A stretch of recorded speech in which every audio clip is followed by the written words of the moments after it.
Então, boa noite a todas e boa noite a todos. Né? Vamos começar na Santa Paz, né?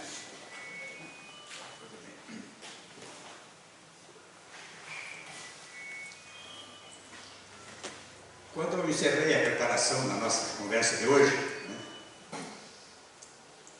Salvei no pendrive, né? Para projetarmos aqui no salão. Eu fui ouvir uma música, né? Escutei a Valsa das Flores de Tchaikovsky. Um representante ritmo da alma russa, que pouco tem a ver com algumas violências que hoje se praticam. É uma valsa assim maravilhosa, né? O Lago dos Cisnes. Foi um grande compositor, sofredor, homossexual, imagina naquela época, né? Mas deixou um legado inestimável no seu repertório da música clássica, né? E em ouvindo então essa música, eu fiz até um pedido, como se fosse uma prece, né? Que a minha conversa com vocês tivesse realmente um sentido profundo e que causasse algum efeito, né? Em prol do nosso crescimento espiritual, né? Então, eu me senti assim, até emocionada na época, no momento, né? Porque veio a inspiração, né? E eu então pedi que haja proveito realmente na nossa exposição desta noite. Vamos lá então. O sentido da vida na visão espírita. Agora, no mês de setembro, nós estamos chamando o Setembro Amarelo, né? Que é dedicado à prevenção do suicídio, que é não chega a ser uma epidemia, né? Mas há uma constatação do crescimento no mundo inteiro do suicídio, pelas mais variadas razões. Situações que podem levar ao suicídio. Sentimento de vazio, insatisfação, impressão de estar perdido, não sentir um sentido na vida, sentimento de culpa, etc, etc. Debacle financeira. Debacle, para os mais novos, é uma palavra muito pouco usada, né? Senão, né? Meio do francês, uma queda financeira, né? São situações que podem levar alguém a tentar sustar o problema através do suicídio. Um conselho: buscar caminhos que façam sentido para nós é uma maneira de vivermos plenamente. Então, na palestra de hoje eu vou tentar mostrar, assim, digamos, com alguns slides, com alguns pequenos textos, né, a valorização da vida, que é um dos caminhos que nos ajudarão, por certo, a superar as situações, não do suicídio apenas, né, mas das dores que a vida enseja que nós enfrentemos.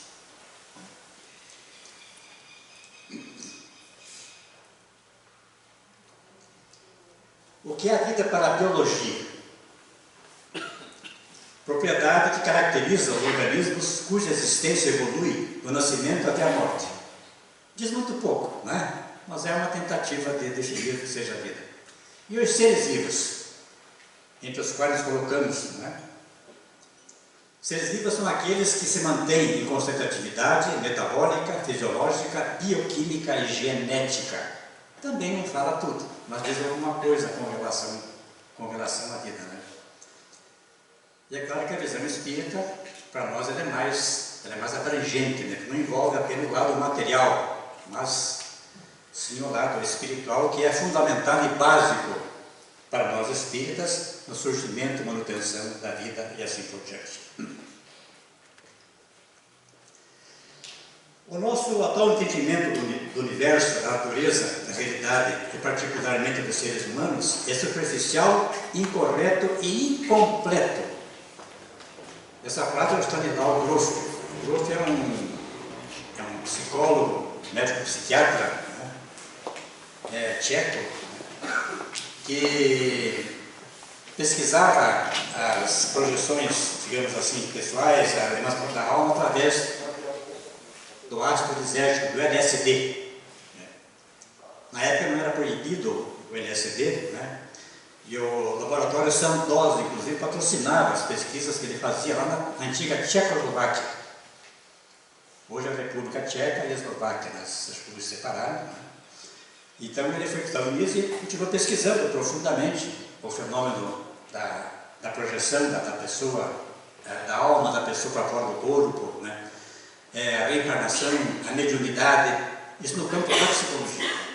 Essa frase então é do Stanislav Grof, famoso médico tcheco, ainda encarnado, bem velhinho, é claro, já lá nos Estados Unidos. E outra frase atribuída ao nosso prezado Albert Einstein, né?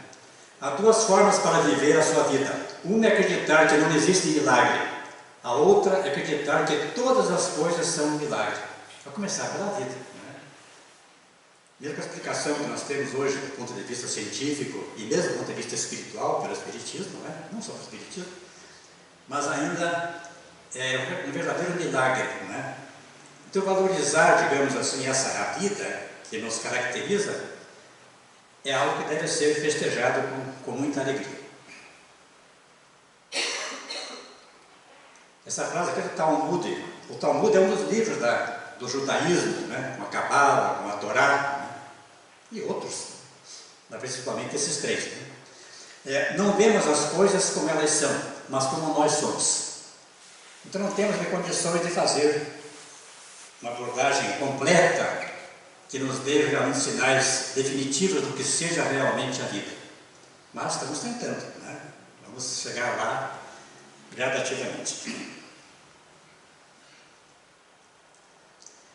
Uma revista britânica promoveu uma pesquisa para perguntar às pessoas qual era o sentido da vida. E vejam o que foi respondido. Isso foi no finalzinho da primeira década do século, lá na última década do século XX, né? Em 1999. 17% diziam que aproveitar a vida enquanto puder. Esse é o sentido que a vida tinha para eles. 11%, a vida simplesmente não tem sentido. 2%, a vida simplesmente é um mistério. E a última, né? 70%, amar, ajudar e prestar serviço aos demais. É quase a conclusão da nossa exposição de hoje, né? Nessa pesquisa feita pela revista britânica no finalzinho do século XX. Muito bem. E uma revista americana fez uma pesquisa com a seguinte pergunta, né? Se você encontrasse com Deus, que pergunta faria Ele?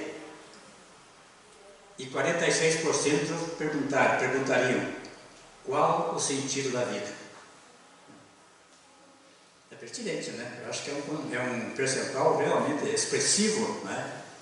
Que caracteriza as indagações que nós vamos fazermos com relação a tão importante processo. Mas vamos em frente.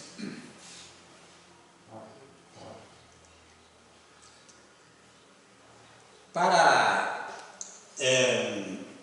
a cosmologia, né, nós nascemos ontem. Né? Nossa existência começa na fulgurante explosão que deu origem ao universo e tem sequência no coração ardente das estrelas. Oficialmente, o Big Bang é a teoria mais aceita no meio científico para explicar a origem do universo. Né? Então nós nascemos justamente com o próprio universo. Os elementos se formaram a partir dele, né? Hidrogênio, hélio, chegamos ao carbono, que é importante, né? Na vida dos seres orgânicos. Né? Então lá já existia em germe, né, as possibilidades de nós virmos a conhecer, entre aspas, a vida. Aqui na Terra, nos vastos oceanos, nos espaços interestelares, no oceano primitivo da Terra e na superfície dos continentes. Né? Aqui na Terra, como os mares mornos ficaram mornos, né, porque havia inicialmente um mar fervendo, digamos assim, em alta temperatura. Quando o mar esfriou-se, começou, digamos, a surgir os embriões, digamos assim, da vida na sua mais modesta manifestação. Então, para a biologia, né, para a ciência de modo geral, não se fala em espírito, mas acha que a nossa idade é muito antiga, né? Começa lá com o Big Bang, que já continha os germes da vida, o próprio DNA já com um programa pré-estabelecido, né, para mais tarde fulgurar como elemento básico na organização de todos os seres vivos. Muito bem. Desculpe um trecho longo, não é recomendado, mas eu não quis tolher a ideia do James Gardner, né? É um cosmólogo muito importante, né? No livro Universo Inteligente. A ideia básica é que a vida e a inteligência são os fenômenos cósmicos fundamentais e que o resto, a constante natureza, a dimensionalidade do universo, a origem do carbono e de outros elementos do coração das supernovas gigantes, o caminho traçado pela evolução biológica é secundário e derivado. Para ele, a vida é o básico, é o fundamental. E não fala em espírito, porque ele não é espírita, não sei se é espiritualista, né? Mas como cientista, ele admite que a vida e a inteligência, né, deve existir em todo o universo, porque ela está, digamos assim, inserido na própria origem do nosso universo, né, através do chamado Big Bang. Né? Big Bang é interessante, o nome Big Bang, né? Porque quem deu o nome Big Bang foi um cientista que não acredita no Big Bang, certo? Chamado Fred Hoyle. Ele é um master físico inglês, né? E ele, no programa radiofônico, não sei se na BBC, lá em Londres, ele falou que não acreditava na grande explosão, Big Bang. E porque ele falou isso, o termo foi consagrado. Então, mesmo não acreditando em Big Bang, o termo que ele usou para expressar a sua não aceitação desse processo, ficou, digamos assim, inserido na ciência. Então, o Big Bang foi criado por Fred Hoyle, embora ele não acredite realmente no Big Bang. Muito bem. O nosso sistema solar é relativamente jovem em comparação com o universo em geral. Como é nos divulgado pela ciência, né, cada vez mais comprovado, né, o nosso universo físico teria 13,8 bilhões de anos. Né, e o nosso sistema solar teria entre 4,5 a 5 bilhões de anos. Então, realmente é um sistema jovem em relação a outros sistemas que certamente existirão por esse universo afora, aos bilhões, certamente. Né? Qualquer civilização que os pesquisadores venham a descobrir será, provavelmente, muito mais antiga e, presumivelmente, mais sábia do que a nossa. Né? Os alienígenas estão por aí, né? Cresceu muito, né? Talvez nem tanto, né? O que cresceu mais foi a possibilidade de filmagem, né? Hoje qualquer um tem uma câmera na mão pelo celular, né? Então é vista muito mais objetos do que... Então você questiona se aumentou o número ou se foram os meios de observação que cresceram e ficaram populares. Né? Então, tudo bem.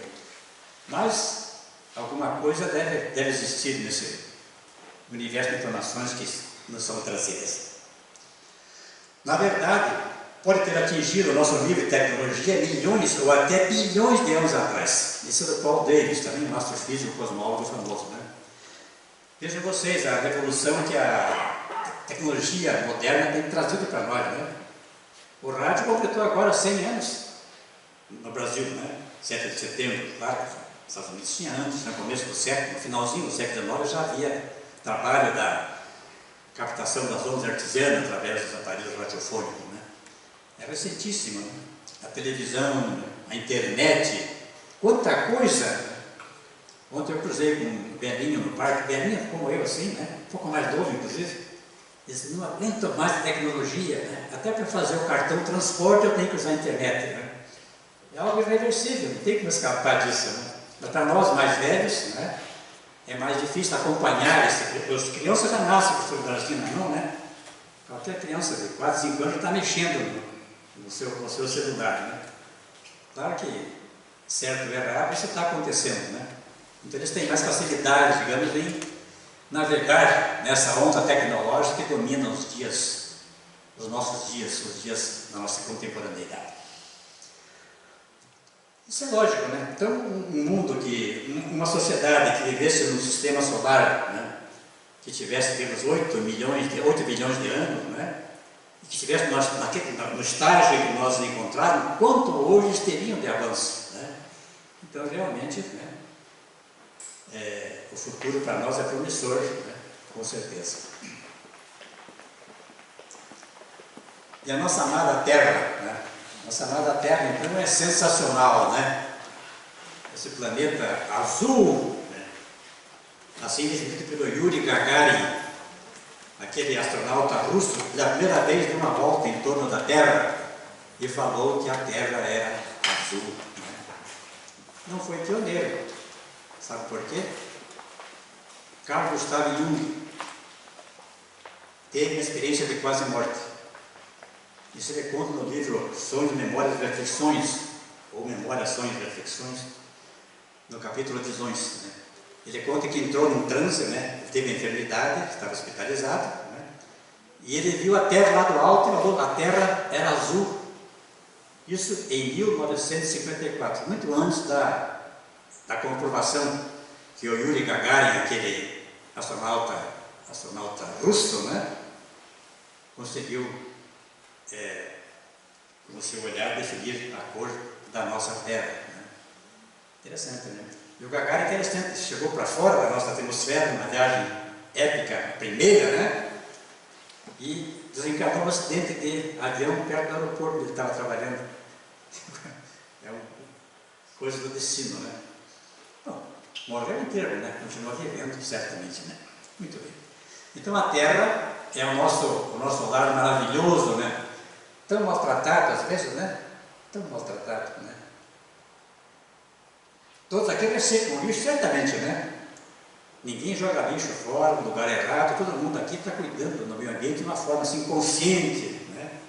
Dominando as propostas de reciclagem do lixo, separação do lixo e assim por diante, né? A nossa Terra está sofrendo uma agressão muito grande, né? Uma agressão enorme, né? Os Estados Unidos produzem 30% do lixo do nosso mundo. Barbaridade, né? Ah, mas eles têm sistemas espetaculares. Não tem, não. Eles enterram boa parte, né? Queimam boa parte e reciclam uma pequena parte, né? Então, acha isso. Então, para dar uma ideia de como é que está a coisa no nosso querido planeta azul. Muito bem. O Homo sapiens, da qual espécie nós fazemos parte, né? Nós somos a espécie Homo sapiens sapiens, né? Criaram mais um para mostrar o ser humano, né? Já hoje, nos dias gloriosos da tecnologia, né? Há 13 mil anos, ele foi a única espécie sobrevivente, porque os demais foram eliminados ao longo do tempo, né? E o Yuval Harari, né, aquele escritor judeu, né, no livro Uma Breve História da Humanidade, Sapiens, né, ele fala da cronologia do surgimento da vida na Terra, né, e fala que a Terra surgiu há 4,5 bilhões de anos, a Terra se formou.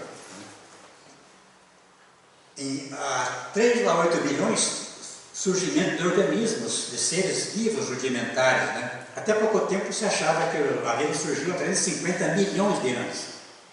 Eles já afirmam com dados científicos que há evidências de que a vida surgiu de uma forma bastante modesta, né? Há 3,8 bilhões de anos. É coisa, né? 6 milhões de anos. O último ancestral comum de humanos e chimpanzés. Nós temos um elemento comum, né, entre os seres humanos e os chimpanzés, né, os macacos, né, cuja beleza, né, dessa espécie de animais é sensacional, né, e que realmente então tem a ver conosco.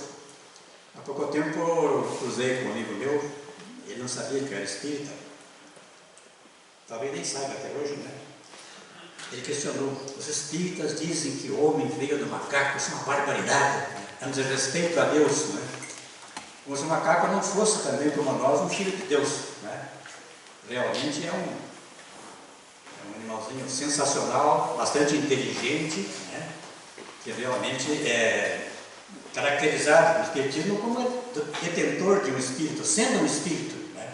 Num corpo realmente daquele animal. Há 2,5 milhões de anos, evolução do gênero Homo na África. Há 2,5 milhões. Há 200 mil surge o Homo sapiens na África Oriental. O Homo sapiens, então, e aqui então a figura representando a evolução, e lá na direita, então, uma espécie de um homem, né? Um hominídeo. E me chamou a atenção que eu tentei na internet criar uma imagem da evolução dos seres vivos, né? Da espécie humana. Não tem espécie, a evolução assim como mulheres, só com homens, né? E por quê, né? Por que esse preconceito, né? Parece homem, cajado, um porrete na mão, ou algo assim, né? Mas não tem a imagem, digamos, de mulheres, né? Já é tempo de colocar, né? É outra coisa, que elas passo a passo se acompanham, né? No terreno da evolução há muitos milhões de anos. Muito bem. A minha ideia, digamos, como eu falei, isso é tentar valorizar a vida, né? Para tentarmos entender o mecanismo maravilhoso que caracteriza a vida que nós temos, né? É algo assim espetacular, né? Emocionante, sensacional. Essa é uma marca de mão humana na caverna de Chauvet-Pont-d'Arc. Chauvet-Pont-d'Arc é uma localidade no sul da França, possivelmente na região da Occitânia, uma antiga província romana. E nessa caverna, então, existe essa mão humana, né?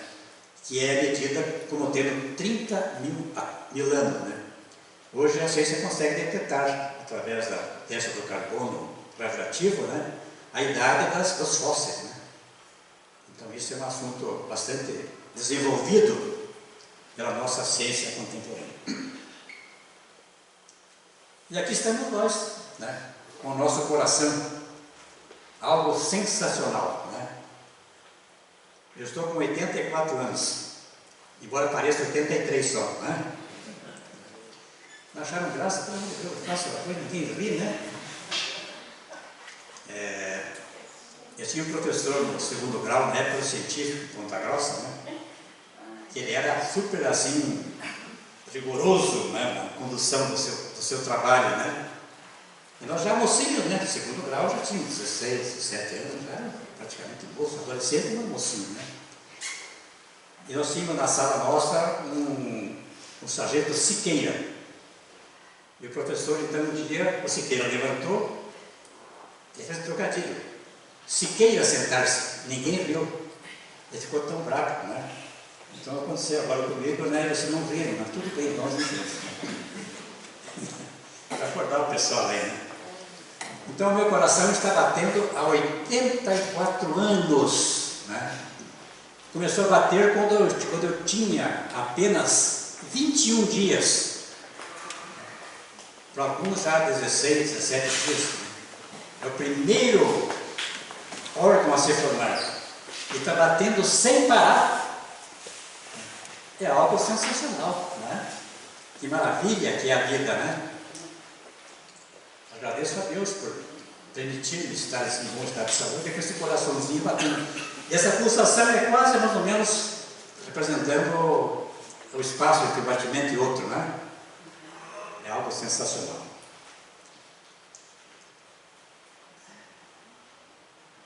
Bom, chega de coração. Outro assunto ligado ao coração. O sistema circulatório. Pasmem vocês, mas até 1628 não se sabia ainda que o sangue circulava por todo o organismo.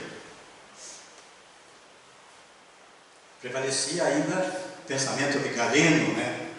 Cerca de 1500 anos dominando a área da medicina, da fisiologia, né?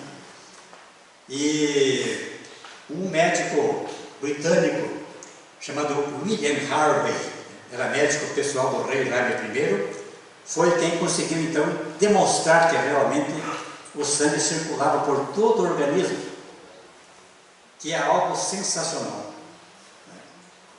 Nós temos mais ou menos no nosso corpo em torno de 5 litros, digamos assim, de sangue, continuamente circulando e chegando às várias partes do corpo, alimentando célula a célula, todos os tecidos, para que a vida, digamos assim, prevaleça. É algo sensacional. É o que aparece aqui em vermelho, são as artérias que conduzem o sangue. Isso aconteceu apenas, a comprovação, em 1628. E também em azul, o sangue venoso, quer dizer, que serviu aos tecidos do corpo e que retornam ao coração para ser mandado para o pulmão para ser reciclado. Veja que coisa maravilhosa, né? E nós não nos apercebemos disso. Não nos apercebemos disso, né? É algo assim maravilhoso, né? Esse processo, né? Que alguém, certamente, o Criador ou outras potências suas estabeleceram como fundamental para a existência da vida. E essa circulação, ela ocorre a 1,5 km, percorre 1,5 km por hora, mais ou menos. Então, cada gota de sangue daria, em 24 horas, 30 voltas pelo nosso organismo. É algo sensacional, né? E quando ele volta para ser reciclado, ele recebe a contribuição do sistema linfático, da linfa, que é um componente muito importante, né, do nosso organismo, no sistema, né, que também vem para o coração para ser, pelo sangue, mandado para todas as partes do nosso corpo. Não é lindo, não é maravilhoso isso? Né? E revela um projeto, né, que só pode ser divino. Não daquele Deus humano, né, um pouco misógino, xenófobo, né, e coisas que tais, né? Mas um Deus espírito, cuja textura, digamos assim, não podemos ainda compreender, né? Nós podemos sentir, né, pela beleza da criação, né, como ela nos apresenta. Então isso é muito importante, né? Valorizar a vida, sentir a beleza do sistema circulatório. E não precisamos olhar o universo para entender a grandeza divina, né? Podemos olhar para uma célula. Nós temos muitos trilhões de células, né? Nós temos, né? Não somos, nós temos, né? E isso, cada célulazinha invisível para nós, né?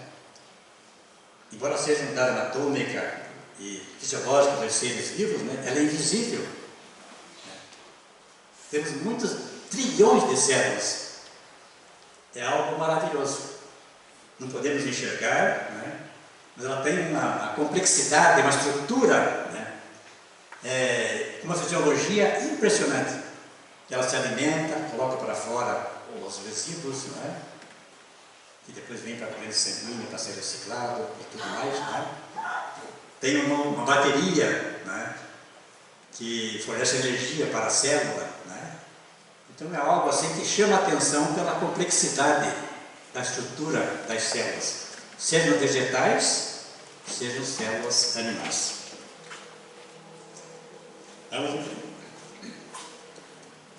O DNA, ácido desoxirribonucleico, o nome completo, né? O DNA foi descoberto no século XIX, né? 1869, né? Por um médico que tratava feridos de guerra, né? Examinando o pus dos feridos, que eram muitos nas batalhas na base da baioneta, do corpo a corpo, né? Ainda existe, mas em menor quantidade, né? Hoje destrói-se pessoas com um míssil de longo alcance, intercontinental muitas vezes, né? Atingindo prédios e danificando pessoas e assim por diante. Mas na época era muito comum, as batalhas eram terrivelmente mortais, né? Só que não tinha ainda a conotação que ele teve a partir do século XX, né? Quando então descobriu-se que era realmente importante na organização dos seres vivos. Muito bem. O DNA. Cada célula do nosso organismo contém 180 centímetros de DNA. Uma célula microscópica. Tá? Se nós desdobrarmos essa célula, ela tem 1,80 m de DNA. São 46 deles dentro do núcleo de cada célula. 23 do pai e 23 da mãe. Igualdade, né? Até aí, né? Nós teríamos 37,2 milhões de células, uma estimativa. É célula barbaridade. Como diria o gaúcho, nós aqui do sul do Pavio falamos barbaridade, que barbaridade, tchê, né? É algo sensacional. Né? Muito bem. Se alinhássemos o DNA de uma extremidade a outra no organismo, teríamos uma rodovia genética de 67 bilhões de quilômetros. Que é 2 vezes a distância de ida e volta da Terra a Plutão, o outro planeta do sistema solar. Agora o planetóide, né? Mas está lá. Chamem como quiserem, mas ele está lá, né?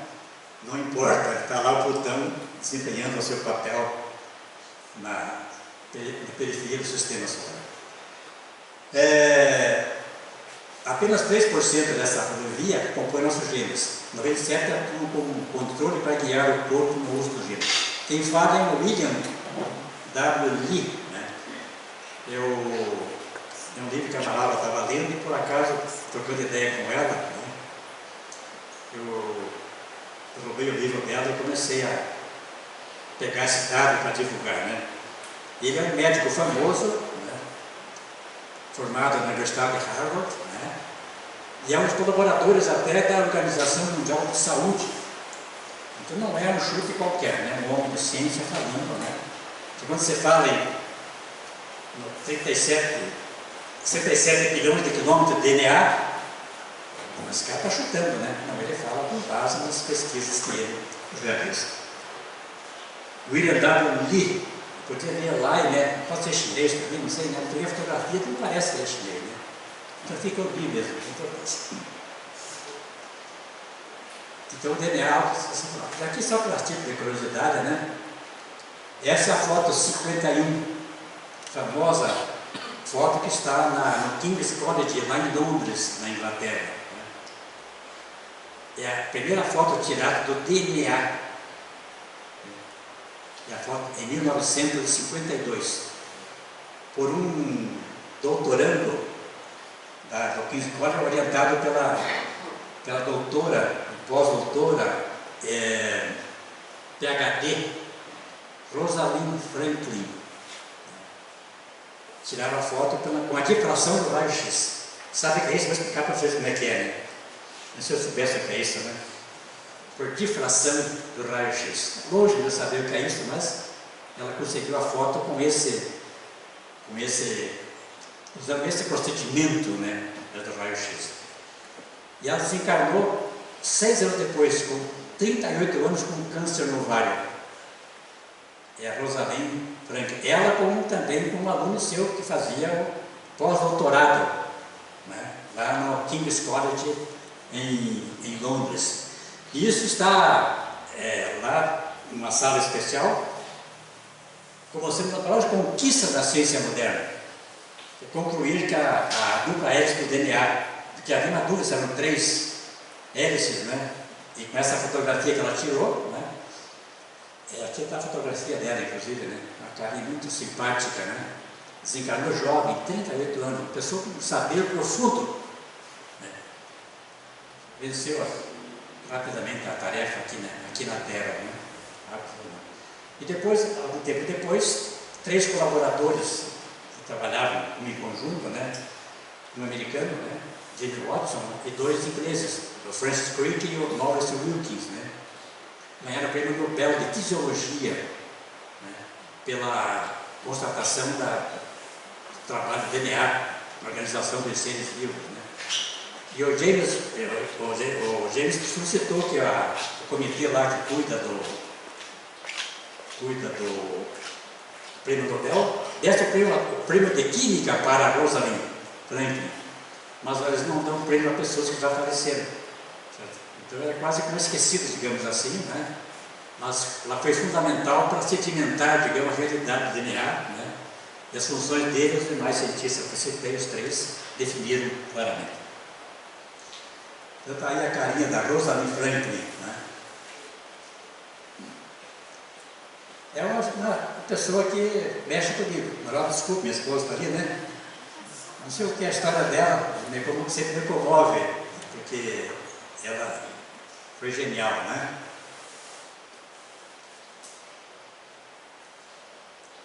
Para variar, era filha de judeus também, né? Outra maravilha também, que nos leva a valorizar a vida, né? As mãos. Nossas mãos são belos instrumentos de altíssima precisão. Com elas podemos colocar linha em uma agulha, manusear um machado, pintar um retrato ou tocar piano. Temos um piano aqui, elétrico, paradinho, muito dentro do centro. Tentou você funcionar esse piano aqui, né? Nós não usamos, né? Alguém doou o piano para o centro, né? Mas pouco se usa, mas que sabe nas reuniões de... Mas aqui alguém quis tocar uma música antes, né? Até eu arranho um pouquinho de vez em quando, né? Que tal? Não no nível de música para a trajetória, mas tudo.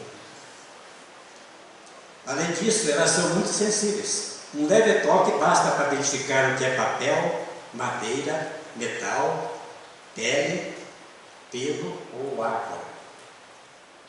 Sensacional, né? Já os cegos desenvolvem mais essa habilidade, né? Eles têm condições de, pelo tato, perceber mais coisas do que nós percebemos ou sentimos, né? Porque eles são levados a desenvolver essas aptidões que todos possuem, mas deles, então, por necessidade, são mais desenvolvidas. Elas também nos ajudam a entender o mundo ao nosso redor, além de ser um meio de expressar o amor e carinho. Bonito, né? Nossos dedos funcionam como sensores precisos. Nas suas pontas existem cerca de 2.500 receptores por centímetro quadrado. Isso é científico, tá? Além disso, os receptores são variados, cada tipo com uma função específica, que nos possibilita sentir textura, temperatura, umidade, vibração, pressão e dor. Por isso, podemos dizer que o dedo humano é o sensor de toque mais sensível do que se tem conhecimento. Legal, né? Veja como é maravilhosa a vida, o corpo que nós temos à nossa disposição para realizar a nossa caminhada pelos caminhos da Terra.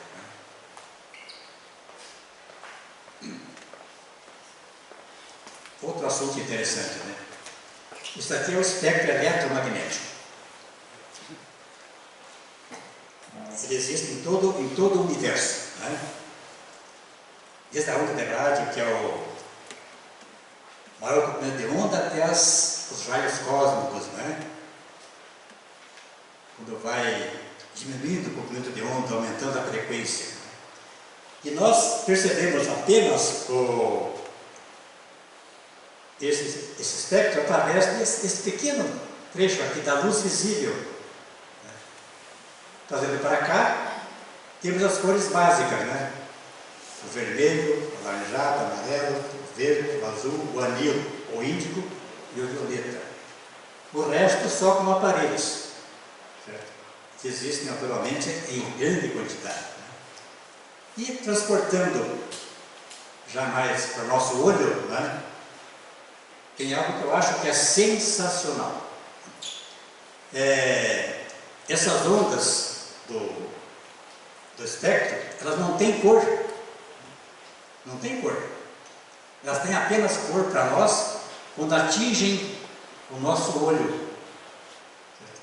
Passam pela retina e vão até o lobo occipital, aqui na parte posterior e inferior da cabeça. É lá que as cores aparecem. Que a cor existe porque nós existimos, certo?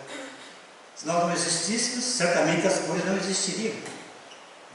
Nós, outros mundos, sei lá, né? Isso é sensacional. E na realidade quem vê é o espírito.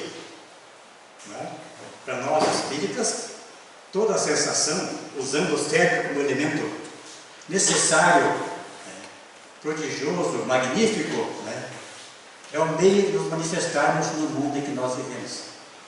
Mas o cérebro realmente é condutor dessas possibilidades para o nosso espírito. Isso dá para pensar nisso aí, né? É um assunto que comigo mexeu sempre quando eu fiquei sabendo disso, Porque as cores que enxergamos são fenômenos fisiológicos que dependem da captação da luz. Então, volto a frisar que a onda não tem cor. Nós é que damos cor ao ovo, assimilamos-los, como de forma colorida, Que tal? É bonito, Vamos falar em lobo. O lobo temporal direito, ele é pesquisado por universidades americanas. E no Hospital Presbyteriano de Nova York, há um cientista chamado Arthur Landau. O Landau, ele através usando processos de estimulação do lobo frontal, lobo parietal direito, aqui na altura da orelha, ele consegue provocar transe nas pessoas. E ele chama isso de Deus no cérebro. Porque as pessoas têm, digamos assim, visões espetaculares, diferentes, E como ele, digamos, é protestante, não sei se não é, pelo menos a entidade onde ele trabalha eles acham que é a manifestação divina que é percebida através da estimulação do lobo temporal direito, aqui na altura da orelha, mais ou menos, É isso aí. Então, quando vocês declaram amor para sua pessoa amada no lobo direito, vocês vão sentir Deus, Valeu? Ninguém achou graça, interessante, mas tudo bem, Falar de amor cochichando, é também trazer Deus para perto de nós. Muito bem, vamos ver. O despertar do espírito. Então, toda essa maravilha que caracteriza a vida, para nós tem a ver com o espírito que nós somos. E nós tentamos então trazer essas maravilhas da ciência para valorizarmos a vida e quem sabe sirva para alguém por esse caminho, corrigir os rumos, e até tendências muitas vezes ao suicídio. Kardec falando, Deus povoou-se de seres vivos dos mundos, concorrendo todos esses seres para o objetivo final da providência. Acreditar que só há usagem no planeta em que habitamos foi duvidar-se da vida de Deus, que não fez coisa alguma e de inútil.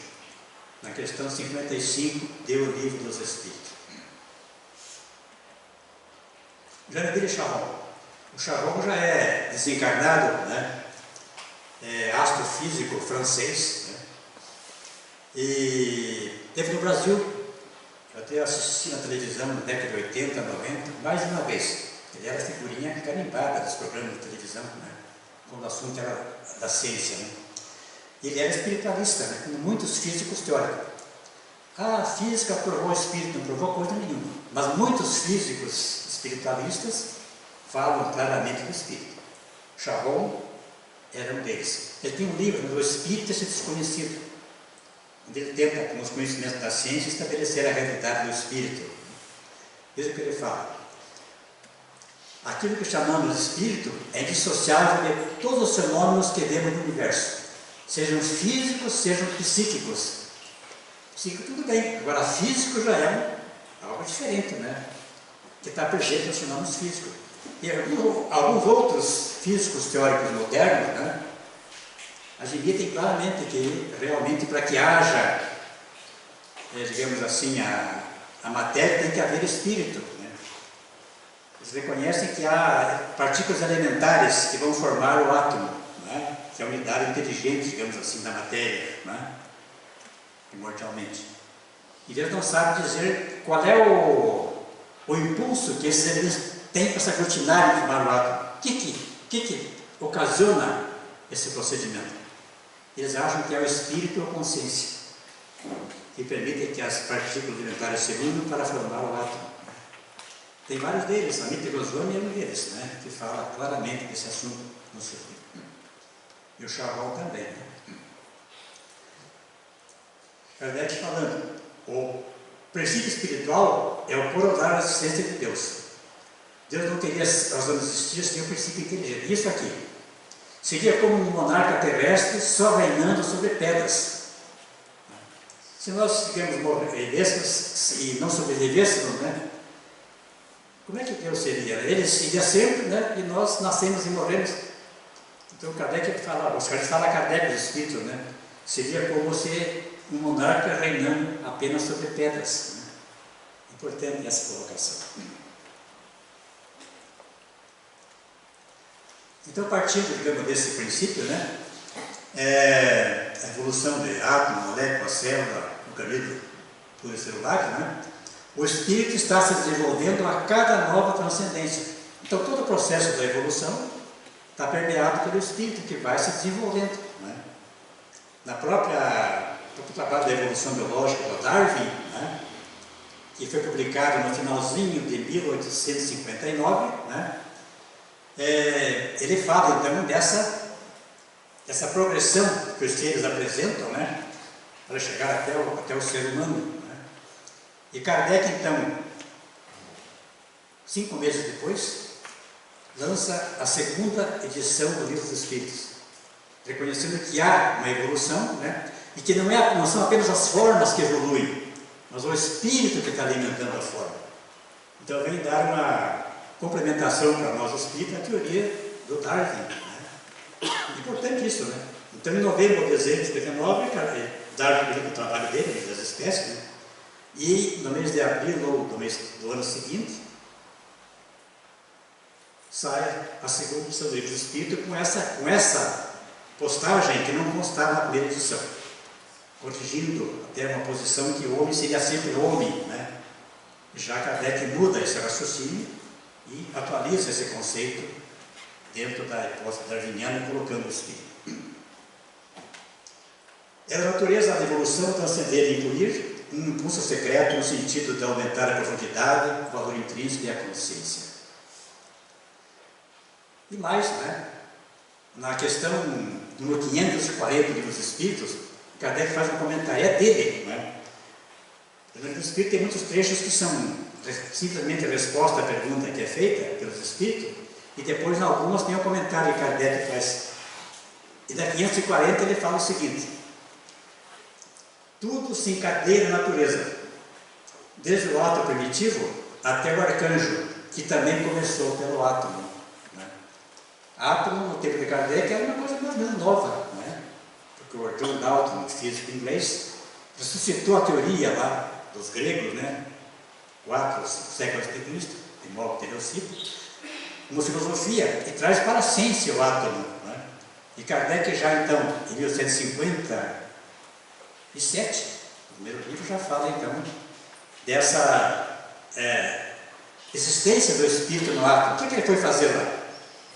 Isso se enquadra no pensamento dos físicos teóricos modernos espiritualistas, né? Que ele é fundamental para organizar a matéria.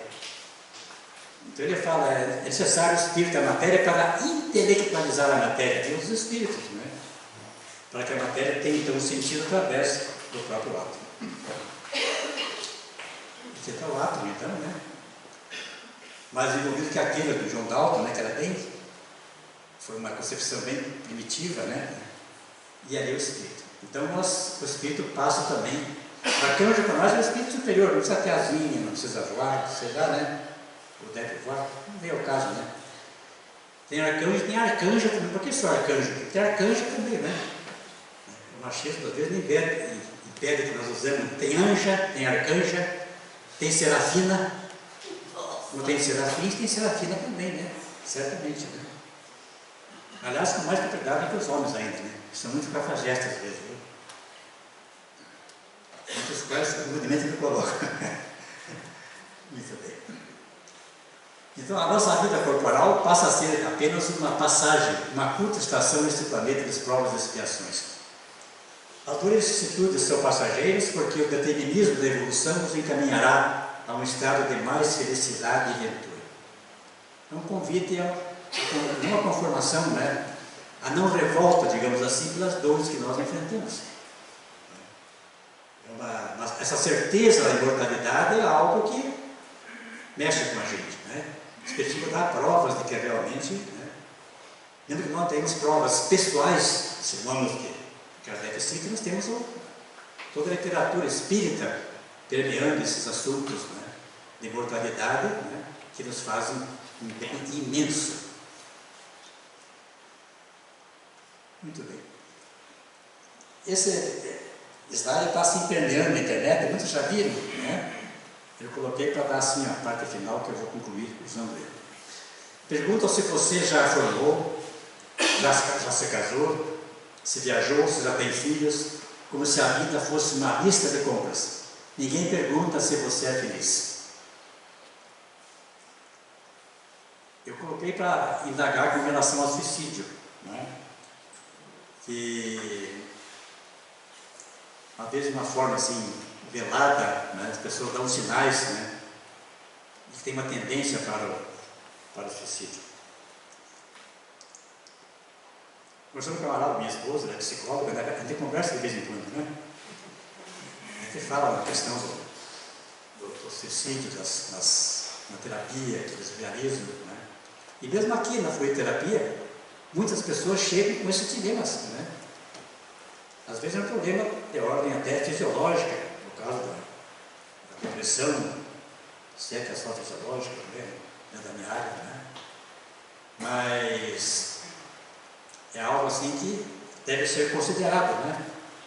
Abrir-se abertamente, né?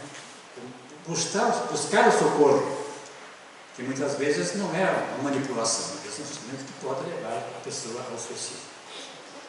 Vou colocar aqui na frase do Dr. Timothy Keller, é um teólogo, né? O que somos para outros diz sobre a nossa identidade. O sentido da vida está no outro. Podemos construir um mundo melhor ao viver em nosso mundinho individualista cheio de espelhos que refletem somente a solidão de alguém sem sentido para viver. Dê sentido à sua vida. Por isso que eu falei naquela pesquisa feita, né? Que 80% achavam que tem que servir, tem que amar, tem que perdoar, né? Estamos chegando para agora. E para encerrar,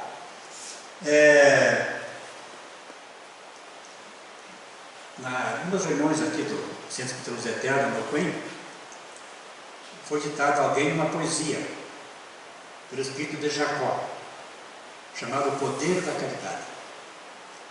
E nessa poesia, o cerne dela é um pensamento que se encontra na Epístola Universal de Pedro, que está no Novo Testamento, quando ele fala que a caridade cobre a multidão dos pecados.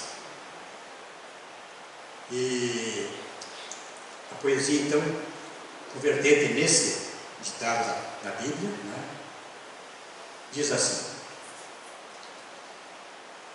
se traz dores na alma, seu remorso não se acalma, não te entregues à própria sorte, nem espere duras penas que voassem qual falenas sobre ti depois da morte.